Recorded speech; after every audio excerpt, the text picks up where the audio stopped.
오늘 말씀의 제목은 죄인을 불러 해결시키러 왔노라 라는 제목을 가지고 이 시간 함께 잠깐 나누어 보도록 하겠습니다. 예수의 사역은 주로 하나님 나라의 복음을 전파하는 것과 각종 귀신을 쫓아내고 병든 자를 고치는 치유 사역으로 요약할 수 있습니다. 하나님 나라의 복음 전파와 이 치유 사역, 이 두 가지는 서로 동반되는 사역이었습니다. 여기에 예수님의 한 가지 사역을 더 하자면 제자 삼기라 말할 수 있을 것입니다. 예수님은 틈틈이 제자가 될 만한 사람들을 부르셨습니다. 게네사렛 호숫가에서 말씀을 가르치신 후에 4명의 어부를 제자로 부르셨죠. 베드로, 안드레, 야고보, 요한. 또한 오늘 본문을 보면 또 한 사람의 제자를 부르시는 장면이 나옵니다.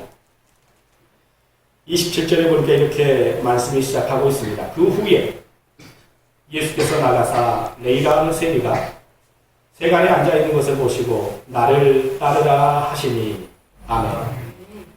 예수께서 가버나움의 집을 나오셔서 세간 앞을 지나가시다가 한 사람이 앉아있는 것을 보셨습니다. 세간이 어디입니까? 세간은 통행세를 징수하는 곳입니다. 이 레이는 가버나움에 드나드는 상인들을 대상으로 세금을 징수하던 세리였습니다. 예수님께서는 한 사람의 제자를 부르셨죠. 그의 이름은 레이입니다. 그렇다면 이 레이는 누구일까요? 분명히 예수님은 레이를 제자로 부르셨고 제자로 부름받은 레이도 그 예수님의 부르심에 따라 예수님을 따랐다라고 성경은 기록하고 있습니다. 그런데 이상한 것은 이 예수님의 제자 명단에 이 레이라는 이름이 등장하지 않는다는 것입니다. 누가복음 6장 14절에서 16절 말씀에 보면 예수님의 제자 명단들이 이렇게 기록되어져 있습니다. 곧 베드로라고도 이름을 주신 시몬과 그의 동생 안드레와 야고보와 요한과 빌립과 바돌로메오, 마테와 도마와 알페의 아들 야고보와 셀롯이라는 시몬과 야고보의 아들 유다와 예수를 파는 자 될 가롯 유다라. 누가복음 6장 14절에서 16절에 예수님의 제자 명단에는 이 레이라는 이름이 나오지 않습니다. 그렇다면 이 레이가 중간에 탈락되었을까요? 그것은 아닙니다. 우리는 다른 복음서를 통해서 그 승마리를 발견할 수가 있죠. 오늘 본문과 동일 본문인 마태복음 9장 9절을 보면 이렇게 기록되어 있습니다. 예수께서 그곳을 떠나 지나가시다가 마태라 하는 사람이 세간에 앉아있는 것을 보시고 이르시되 나를 따르라 하시니 일어나 따르니라. 아멘. 이 레이가 마태인 것을 마태복음에서는 기록하고 있죠. 또 마태복음 10장 2절에 4절에 보면 예수님의 제자의 명단에 대해서 마태는 이렇게 기록하고 있죠. 12사도의 이름은 이러하니 베드로라 하는 시몬을 비롯하여 그의 형제 안드레와 세베대의 아들 야고보와 그의 형제 요한, 빌립과 바돌로메, 도마와 세리 마태, 알페의 아들 야고보와 다데오와 가나안의 시몬 및 가룟 유다 곧 예수를 판 자라. 아멘. 이 마태라는 제자 이름 앞에 그의 직업이 나옵니다. 세리 마태.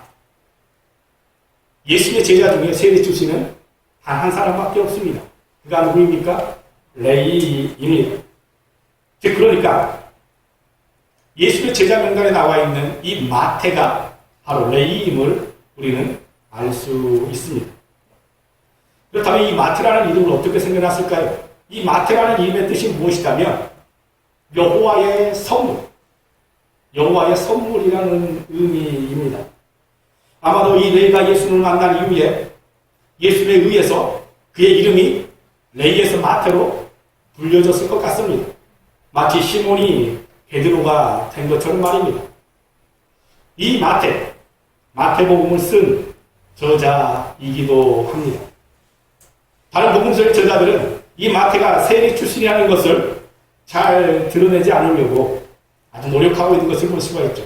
그런데 마태복음에는 마태 스스로 자신이 세리 출신이라는 것을 숨기지 않고 기록하고 있습니다.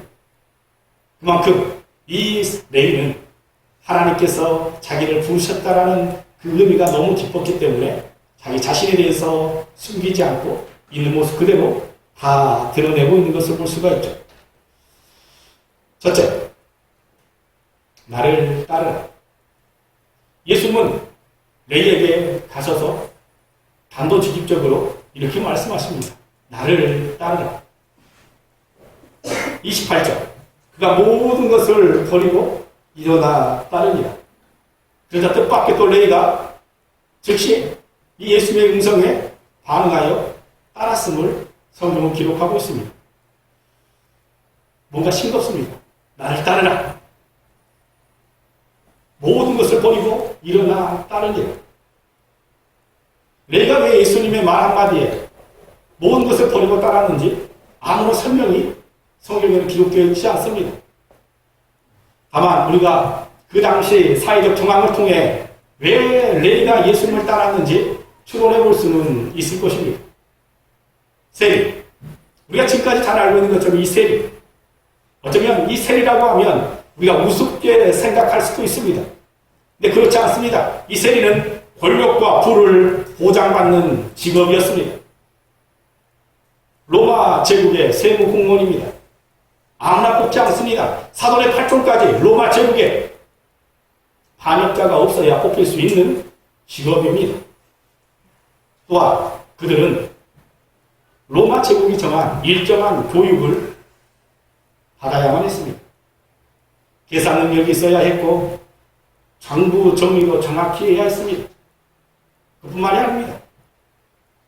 자국어인 아랍어뿐만 아니라 로마 제국의 공식 언어인 히라버 구사 능력도 뛰어나야 했습니다. 글씨 잘 쓰는 거 그거는 당연했고요. 세리가 되기만 하면 상당한 권력과 부를 축적할 수 있었습니다. 세리, 정말 이상적인 직업입니다. 다만 문제가 하나 있었는데 그것은 자신이 속한 공동체로부터 미움을 받는다는 것입니다.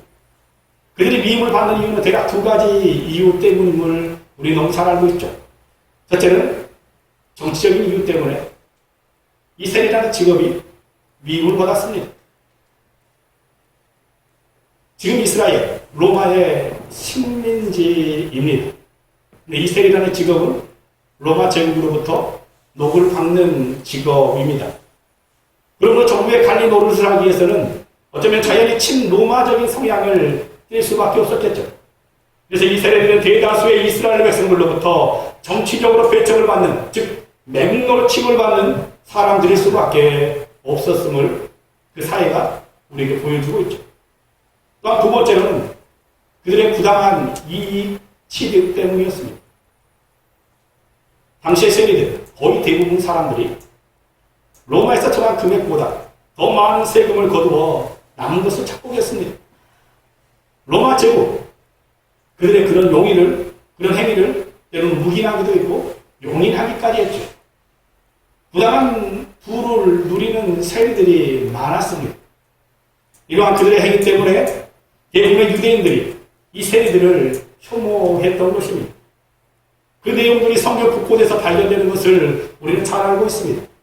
특별히 누가복음 18장 11절에 나오는 바리새인과 세리의 기도를 보면 세리는 제가 가까이 가지도 않고 뒤에 서서 기도하는데 바리새인은 가까이 나아가 손을 들고 이렇게 기도합니다. 하나님이여, 나는 다른 사람들 곧 토색, 불이, 가늠하는 자들과 같지 아니하고 이 세리와도 같지 아니함을 감사하나이다라고 기도하는 장면이 나옵니다. 또한 오늘 본문 30절 말씀에도 이런 말씀이 나오죠. 너희가 어찌하여 세리와 죄인과 함께 먹고 마시느냐. 그만큼 그 당시 유대 사회에서 세리는 혐오의 대상이었습니다. 죄인과 세리는 동급으로 취급되었습니다. 성도 여러분, 지금 이 레위의 삶이 행복해 보이십니까? 많은 부를 축적할 수 있었습니다. 많은 권력을 누릴 수 있었습니다. 지금 이 레위의 삶이 행복해 보이십니까? 그는 부유했습니다. 하지만 그의 마음은 병들었고 그의 영은 죽은 것이나 다름이 없었습니다. 인생의 보람도 어쩌면 자신의 소중한 삶의 가치도 찾지 못한 채 방황과 절망의 세월을 보내고 있었을 것입니다. 그러던 중 여기저기에서 예수님에 대한 소문이 그에게 들려왔습니다. 예수님에 대한 가르침에 대한 소문이 그에게 들려왔고 그의 마음에 영적인 동요도 일어났을 것입니다. 예수님 한 번만 만나봤으면 좋겠다. 예수님의 가르침에 대해서 한 번만 직접 얼굴을 보고 들었으면 좋겠다. 그의 마음에 동요도 일어났을 것입니다. 그러던 중 어느 날 정과 같이 세간에 나가 있는데 그 말로만 듣던 예수님이 자신을 직접 찾아와서는 그의 얼굴을 쳐다보며 이렇게 말하는 것입니다. 나를 따르라. 그 순간 이 레이는 얼어붙었을 것입니다. 속마음을 지킬 것처럼 얼굴이 화끈 달아올랐을 수도 있습니다. 자신의 영이 죽은 것처럼 힘들었는데 이 예수님의 그 음성을 듣고 싶었고 예수님의 가르침을 듣고 싶었던 그의 마음이 속마음이 들킨 것 같아 때로는 부끄러울 수도 있었습니다. 나를 따르라 말씀하시는 그 예수님의 음성, 내에게는 하나님의 음성처럼 들렸을 것입니다. 자신도 모르게 벌떡 일어나 예수님을 따라갔습니다. 그 순간 자신의 지난 생활을 청산하고 새로운 삶을 살기로 결심했던 것입니다. 사랑하는 성도 여러분, 예수님께서는 지금 현재 우리에게도 동일하게 말씀하고 계십니다. 나를 따르라. 이 예수님의 음성들이 우리에게 들려져야 합니다. 아니 이미 들려졌기에 지금 이 자리에 앉아 계신 줄 믿습니다. 자신의 지난 생활을 청산하고 새로운 삶을 살기로 결심했던 레이. 둘째, 잔치를 베푸는 레이. 이후의 레이의 행동을 보면 우리는 당시 이 레이의 마음을 짐작할 수 있습니다. 29절 함께 다시 한번 읽도록 합니다. 시작. 레위가 예수를 위하여 자기 집에서 큰 잔치를 하니 세리와 다른 사람이 많이 함께 앉아 있는지라. 아멘. 이 레위의 마음이 어떻습니까? 먼저 그는 예수를 위하여 잔치를 베풀었습니다. 보통 잔치가 아닙니다. 성경에 보니 큰 잔치를 베풀었다 말씀하고 있습니다. 큰 잔치를 베푼 이유, 뭔가 특별한 일이, 기뻐할 만한 특별한 일이 그에게 있었다는 것입니다. 지금까지 가치에 뒤엎을 만한 새로운 가치를 그가 발견했다는 것입니다. 그는 예수님을 따르기 위해서 모든 것을 버리기로 결심했습니다. 그의 모든 가치관이 바뀌었습니다. 부와 권력이 아닌 오직 여호와의 말씀대로 살기로 그의 모든 가치관들이 바뀌었습니다. 그래서 그는 주변 사람들을 초대해서 큰 잔치를 벌린 것입니다. 성경에 보니 하반절에 29절 하반절에 이렇게 말하고 있습니다. 세리와 다른 사람이 많이 함께 앉아 있는지 그는 동료 세리들을 부르고 그가 아는 많은 사람들을 초대했다. 성경은 우리에게 보여주고 있죠. 그런데 왜 이 사람들을 초대했습니까? 예수를 위하여. 예수를 위하여 그 사람들을 초대했고 그들 가운데 예수님을 소개시켜 주기를 원했던 것을 성경은 우리에게 말씀해 주고 있습니다. 우리가 하는 모든 행위들, 예수를 믿고 난 다음에 변화되어 준 우리의 모든 행위들은 누구를 위하여? 예수를 위하여 행해지는 모든 믿음의 삶의 함을 기억하시길 바랍니다. 이 레위가 얼마나 많은 사람들을 초대했는지 심지어 바리새인들과 서기관들까지 이 초대에 응했던 것을 볼 수가 있습니다. 일반적으로 바리새인과 서기관들, 이 세리들의 초대에 응하지 않습니다. 그런데 어쩐 일인지 이번에는 이 레위의 초대 가운데 이 바리새인과 서기관들이 이 초대에 응했습니다. 아마도 예수님께서 함께 그 식사 자리에 거하신다라는 소식을 듣고 예수님에 대한 정보를 캐기 위해서 함께 참석하지 않았나라는 생각을 해봅니다. 그 이유가 무엇이라면 30절에 보면 그 제자들을 비방하여라는 내용이 나오기 때문입니다. 그들은 예수님에게서 비난할 것을 찾기 위해서 잔치에 온 것입니다. 그리고 예수님의 제자들을 비방하였습니다. 예수께 나오는 사람들 중에 두 부류가 있는 것을 볼 수가 있죠. 예수님의 말씀 가운데 온전히 순종하기 위하여 나오는 부류가 있고 예수님의 그 말씀 가운데 비난거리를 찾기 위하여 나온 사람들이 있는 것을 볼 수가 있습니다. 근데 이 바리새인과 서기관들은 이 예수님의 말씀 가운데 비난거리를 찾기 위하여 나온 사람들이었습니다. 그들은 초대의 자리에서 예수님의 제자들을 비방합니다. 그 제자들을 비방하여 너희가 어찌하여 세리와 죄인과 함께 먹고 마시는가? 지금 이 바리새인들의 비방의 말을 들으면 어떤 생각이 드십니까? 참 예의 없다라는 생각이 듭니다. 그리고 또 누워서 침 뱉는 듯한 내용을 알 수 있습니다. 제자들만 지금 잔치에 와 있습니까? 자기 자신들도 잔치에 와 있으면서 누가 누구를 비방한다는 말입니까? 자기들은 괜찮고 다른 사람들은 안 됩니까? 자기 눈 속에 둘보가 있으면서도 형제의 눈 속에 있는 티를 빼겠다고 덤벼드는 지금 바리새인과 서기관들의 이 비방입니다. 더군다나 초대한 사람에 대한 배려가 눈꼽만큼도 없는 것을 볼 수가 있죠. 밥 먹으러 와서 내가 어찌하여 세리와 죄인과 함께 먹고 마시느냐 말합니다. 지금 이 큰 잔치에 초대되어진 자의 주인이 무엇입니까? 누구입니까? 세리입니다. 또한 함께 참석하고 있는 자들도 그의 동료인 세리들입니다. 어쩌면 이 초대한 사람들에 대한 배려가 이 바리새인과 서기관들에게는 눈꼽만큼도 없습니다. 사람에 대한 배려가 전혀 없는 것을 볼 수가 있죠. 더군다나 교묘하게 말을 합니다. 그 제자들을 비방합니다. 당당하게 예수님을 향하여 비방하지 못하게 그 제자들을 향하여 비방합니다. 왜 그 제자들을 향해서 비방하고 있을까요? 자신들도 그 자리에 있으면서 그들의 부끄러움을 느끼고 있기 때문입니다. 제자들을 비방하고 있지만 그들도 그 자리에 있기 때문에 그 자리에 있는 것이 꺼림직했기에 비방의 대상을 찾았고 제자들을 향해 비방했던 것입니다.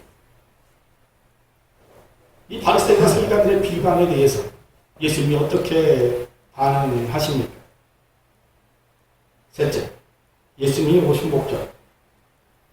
31절에 보면 제자들에게 향한 비방에 대해 예수님이 이렇게 말씀하고 계십니다. 우리 다 같이 한번 31절 말씀 읽도록 합니다. 시작! 예수께서 대답하여 이르시되 건강한 자에게는 의사가 쓸데없고 병든 자에게야 쓸데있나니. 아멘. 건강한 자에게는 의사가 쓸데없고 병든 자에게야 쓸데가 있나니. 이 예수님의 말씀에 대해서 곰곰이 생각해 보시기 바랍니다. 예수님이 레이가 의로운 사람이라고 말씀하고 있습니까? 지금 예수님은 레이가 의로운 사람이어서 그와 함께 앉은 것이 아닙니다. 그와 함께 식사하고 있는 것이 아닙니다. 그로 하여금 새로운 삶을 살게 하시려고 그 자리에 참석하신 것입니다. 예수님은 자신이 오신 목적을 분명히 말씀하고 있습니다. 32절에 보면 내가 의인을 불러온 것이 아니요 죄인을 불러 회개시키러 왔노라. 아멘. 예수님께서 지금 그 자리에 함께하고 있는 이유는 그를 회개시킴으로 말미암아 그로 하나님의 자녀되게 하기 위하여서 그 자리에 있는 것입니다. 그가 의인이기 때문에, 그가 믿음의 사람이기 때문에, 그가 세상적으로 말하는 완전한 사람이기 때문에 그와 함께하고 있는 것 아닙니다. 한번 예수님의 입장에서 한번 생각해 보시기 바랍니다. 보통 사람들, 죄인들 좋아하지 않습니다. 의인들을 선택합니다. 의인들을 인정하며 그들을 높이 세웁니다. 죄인들은 단지 멸시의 대상이 뿐입니다. 그런데 예수님은 사람들에게 지탄의 대상이 되고 있는 이 세리를 당신의 제자로 부르셨습니다. 지난번에는 오부 4명을 제자로 부르시더라고요. 그들과 함께 다니면 뭐 좋은 일이 있겠습니까? 있을 것도 없습니다. 오부 4명의 제자, 별 볼 일 없는 직업들입니다. 지금 또 한번 불고 있는 이 세리, 사람들로부터 매국노라고 손가락질 받고 있는 사람입니다. 그들과 함께 다닌다고 해서 결코 예수님이 뭐 이득 얻을 것 하나도 없습니다. 그럼에도 불구하고 예수님께서는 왜 이런 자들을 제자로 부르셨을까요? 여기는 아주 중요한 복음의 메시지가 있습니다. 죄인들을 불러 회개시켜 당신의 뜻을 이루는 일에 사용하신다는 것입니다. 이것이 예수님이 오신 목적입니다. 예수님께서 우리의 마음속 가운데 임재하신 이유가 무엇입니까? 우리가 의인이어서, 우리가 완전한 사람이어서, 우리가 세상 쪽으로 바라봤을 때에 함께하고 싶은 사람이어서 그렇지 않습니다. 우리가 죄인이기 때문에 우리를 불러 회개시킴으로 인하여 하나님의 일을 하게 하시기 위하여 우리와 함께 하시는 것입니다. 하나님께서는 교만한 의인 10사람보다 회개하고 돌아온 한 사람의 죄인을 더 기뻐하십니다. 예수님의 이른 양 귀를 보면 죄인 한 사람이 돌아오는 것이 하나님 앞에서 얼마나 큰 의미가 있는지를 설명하여 주고 있지 않습니까? 그 이른 양을 찾은 것이 기뻐서 이웃을 초대하고 잔치를 베푼 것이다. 성경은 우리에게 말씀하고 있지 않습니까? 사랑하는 성도 여러분, 지금까지 우리가 어떤 삶을 살아왔느냐가 아니라 지금 나의 인생에 어떤 새로운 의미가 생겼는가 하는 것이 중요합니다. 예수님을 믿는다는 것, 우리 인생에 새로운 목표와 새로운 가치가 생겼다는 것입니다. 제 노예로 살아왔던 우리의 인생이 이제 예수 안에서 영생을 누리는 인생으로 변화되었다는 것을 의미합니다. 그러므로 우리는 예수 그리스도를 영접했다는 그 사실만으로도 내가 큰 잔치를 베풀었던 것처럼 우리도 우리 인생 가운데 믿음의 큰 잔치를 베풀어야 합니다. 그런데 문제는 우리가 예수의 제자가 되어지고 예수의 믿음의 사람이 되어지기 위해서 한 가지 꼭 전제되어져야 할 것이 있다는 것입니다. 스스로 죄인임을 깨달을 때 우리가 비로소 주님의 제자가 될 수 있고 믿음의 사람이 될 수 있다는 것입니다. 내 자신을 죄인으로 인정하는 사람들만이 이 제사함의 은총이 무엇인지를 깨닫게 됩니다. 스스로 어렵다고 생각하는 사람들은 구세주 구원자 예수님을 필요로 하지 않습니다. 왜? 내 자신이 의인입니다. 바리새인과 서기관들의 문제가 무엇이었습니까? 스스로 의롭다고 생각하는 것에 있었습니다. 하나님 앞에 완전하다라고 생각하는 것에 있었습니다. 자기 자신도 죄인이면서 자기 눈에 들보는 보지 못하는 것입니다. 사랑하는 성도 여러분, 예수의 제자가 되지 못한 사람, 이 세상에 한 사람도 없습니다. 오후도 심지어 세리도 제자를 부르셨는데 저와 여러분들을 부르시지 못하시겠습니까? 중요한 것은 부끄러운 각오가 아닙니다. 내 자신이 구원받을 수 없는 죄인임을 깨닫고 이 구세주신 예수님을 믿음으로 영접하는 것이 더 중요합니다. 그러면 예수님은 우리를 당신의 제자로 삼아 주실 것입니다. 말씀을 정리하도록 하겠습니다. 사랑하는 성도 여러분, 정말 예수님의 제자입니까? 아니 예수님의 제자로서 여러분들이 살아가고자 하십니까? 그런데 가장 중요한 것은 이 예수님의 제자는 만들어져 가는 것입니다. 예수님께서 걸어가신 그 길을 우리가 걸어가면서 예수님이 걸어가신 그 발자취를 우리가 따라가면서 만들어져 가는 것입니다. 예수님은 처음부터 온전한 자격을 갖춘 사람들을 제자로 세우시지 않으셨습니다. 어쩌면 제 아래 놓인 사람들을 불러 용서하시고 치료하시고 훈련하셔서 하나님 나라의 새 일꾼으로 세우셨습니다. 저와 여러분도 그렇게 해서 쓰임받는 일꾼으로 계속해서 세워지는 것입니다. 바라기는 이 내가 예수님의 나를 따르라는 이 부르심에 믿음으로 일어나 따랐던 것처럼 우리도 이 시대에 이 예수님의 음성에 이 예수님의 부르심에 온전히 응답함으로 믿음의 제자로서 다시 한번 믿음의 제자로서 살아가기를 믿음의 제자로서의 삶을 살아가는 우리 모든 성도님 다 될 수 있기를 주님의 이름으로 부탁을 드립니다. 기도하겠습니다.